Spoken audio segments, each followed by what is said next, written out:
Now, when you're evaluating companies to get involved in, invest in, look at, become an advisor for, what are the key things that you're looking at beyond obviously who the leader is, who's the head of the Right. company, relationships pulling you in? What are the other things that you're So looking I at? I I always start with product, and I always start with why isn't it obvious, right? So I just told you if something's obvious, then you should be. I always want to be a contrarian, and I always want to be ahead. So if I'm investing something, ideally I want to be 2 to 4 years ahead on something.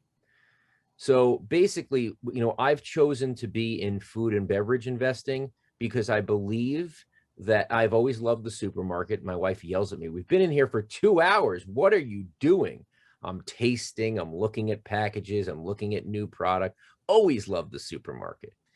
And, so I feel like I can win because I can look in front of my eyes and I can see in the supermarket kind of what's happening in general. You can't do that in tech. You don't know what someone's doing in their basement.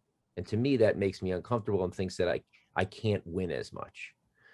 So I'll give you a kind of a deep dive into my process. When we made my first investment, the VC I own is Tastemaker Capital, and it's a SPV. So basically, it's a special purpose vehicle. Each of our investments are invested in by people, but they can invest in one of the investments. They can invest in three of the investments. It's not a fund. It's very flexible. I did that on purpose because I wanted us to be flexible and I wanted our flexibility to be an asset to a company coming in. So the idea when I started this 3 years ago, I said, all right, we're going to invest between 750,000 and 2.5 million dollars in companies that have revenues of 3 to 12 million. Try to own 10 to 15% of them. The first process that I did is okay. So I'm like, what is obvious? Hummus is a $5 billion market. We are eating more and more protein. The person in Kansas now knows what a chickpea is because of hummus.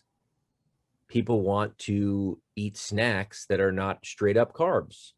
The roasted chickpea market is a $20 million market. 5 billion, 20 million. Put that all together. Let me invest in the biggest roasted chickpea snack company in the country. That's what we did. We invested in Vienna. So that's kind of the process. Second deal was like amazing because we invested in Athletic Brewing. And this was the most doubting of anything I've put my money in ever, right? Really? Like non-alcoholic beer. What the hell? Why would you do that? And so, but if you study things, what I looked at was I loved that people didn't believe in it.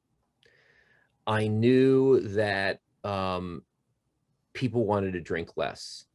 I even knew that people who were within your age range of drinking age, Right. you know, 21 to 31, were less interested in drinking than any generation before them. Weekend warriors on their phone, whatever it is. And then I looked at Ireland and Germany and Spain and saw that 5 to 10% of their countries of beer drinking was non-alcoholic.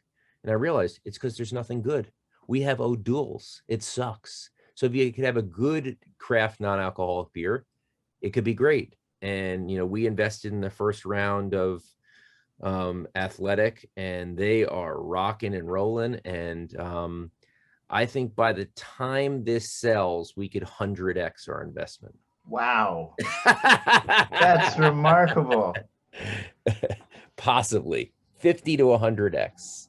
So, but that's all. And I love when people are doubting. And I would say when people are investing, think about what it really takes to win. Like people didn't understand what it takes to win. Like people are like non-alcoholic beer. I'm like, well, right now, 0.2% of America drinks non-alcoholic beer regularly. So that's two people out of a party of 1,000. How many people at that party of 1,000 do you think I need to get to exclusively drink non-alcoholic beer for me to be a winner? And the people would throw out a number like, I don't know, 100. And I'm like, 100? Right now, there's 2 out of 1,000. If I move that number to 10, I make a ton of money, right? So like when people are investing and thinking about investing, realize what it takes to win, and try to go against the grain. So yeah, no, I love doing investing. As far as advising, it's like, how can I really make a difference?